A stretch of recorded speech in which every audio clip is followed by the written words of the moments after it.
Bismillahirrahmanirrahim. Assalamualaikum warahmatullahi wabarakatuh. Good afternoon. First, I would like to say thank you for every participant who are coming to our presentation. My name is Sandaga Kusuma as a representative for the Penelitian Dasar Unggulan Research Team. Now I will present one of our research which has the title Assessment of Image Segmentation and Deep Learning for Mapping Paddy Field using both View 3 in Magelang, Central Java Province, Indonesia. Paddy field is an important land use that its existence is threatened by the land use conversion. The protection of paddy field requires accurate identification of the paddy field location so that monitoring can be effectively conducted. Therefore, we need an accurate way to be able to map the paddy field. A lot of remote sensing research have already utilized the use of time series data to map the paddy field by capturing its phenology. In this study, we used a single depth remote sensing data and we tried to explore the potential and capability of basic architecture of CNN and using OBIA method by integrating random forest and extreme gradient boosting machine learning classifier. The study area observed in the study is located in the south part of administrative area of Magelang district. Magelang itself is a highland surrounded by mountains. Merapi, Merbabu, Andong, and Telomoyo in the east, Menoreh in the south, Suming in the northwest, where the agricultural activity are dominant, with paddy as the one of the main commodities.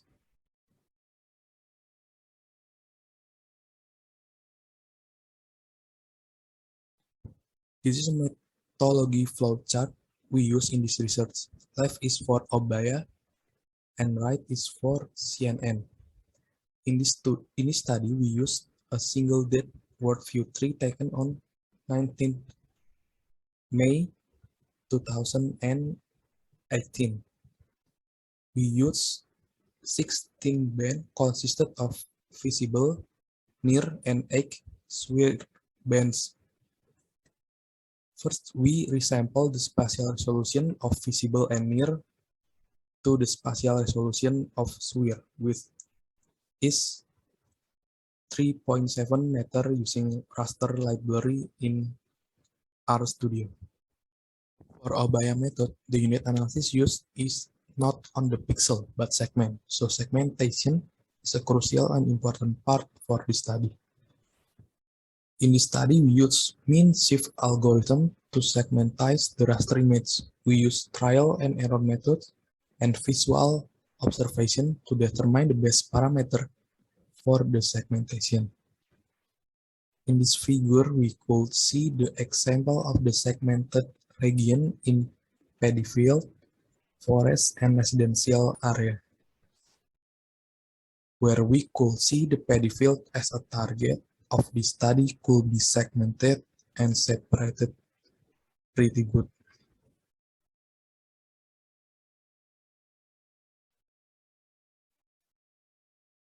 Now for the classification, we use mean, standard deviation, minimum, and maximum surface reflectance value of segmented region. Each region calculated based from 16 band we use as input for classification. Then the segmented region for training sample were taken based from visual observation. And now for CNN classification, we use tiles as unit analysis with 16 by 16 pixel size. And the training sample we use is taken based on the presence of the paddy fields.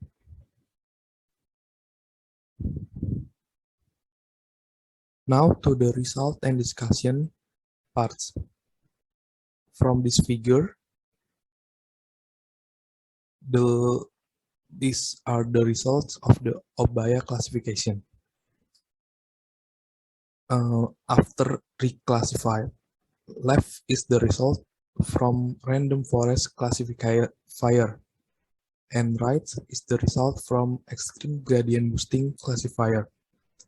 From visual observation, we could see that both maps show us pretty much the same spatially, and both maps could map the paddy field in the south area and east area where it was dominated. But we still could see an individual segments that were misclassified as paddy fields, especially at the southeast region when it is dominated by cropland.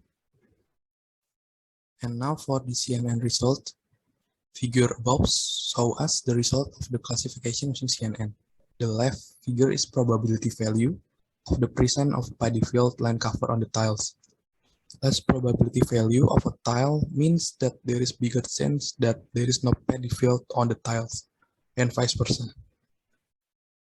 Meanwhile, on the right figure only show probability value of tiles above 0.7 which are considered to have the presence of rice field.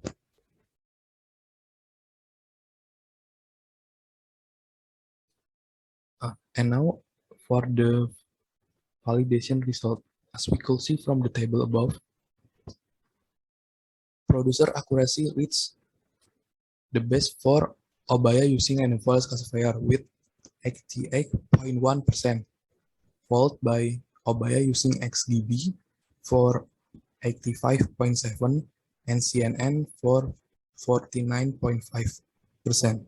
Meanwhile, the user accuracy reached the best in CNN for 96.3%, followed by Obaya using XGB for 82.4%, and Obaya using Random Forest for 81.6%.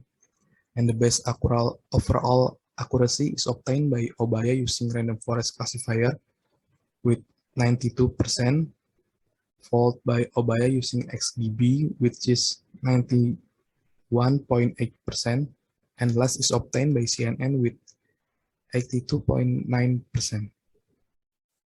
For conclusions, the best model for classifying paddy fields in the study is obtained by the Obaya method. Both of Random Forest and XGB classifier performance were more or less equal.